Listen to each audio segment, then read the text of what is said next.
Hello everyone and welcome back to a new video. In this video, I'm gonna show you guys how you can refund on Pandabuy. So if you guys want to learn how to do it, just follow the steps that I'm gonna show you. As you can see guys, I am right now in pandabuy.com. So this is how the homepage looks like. So the first thing that you need to do guys is go to the top right corner, and right here you're gonna find your profile icon.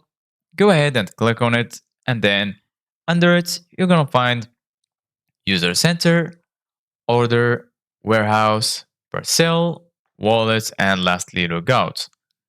So make sure that you are signed into your account. If you're not signed in, sign in and then click on user center.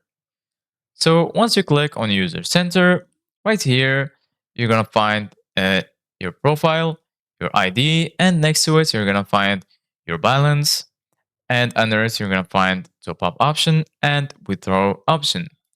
If you click on withdraw option, they're gonna take you to this list where you're gonna find the available withdrawal right here in this list.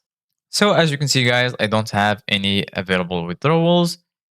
If you have them, you're gonna find them in this list. So basically guys, in this list you're gonna find the start date, the transaction method, withdrawal limit, discount, the transaction number, and lastly the action.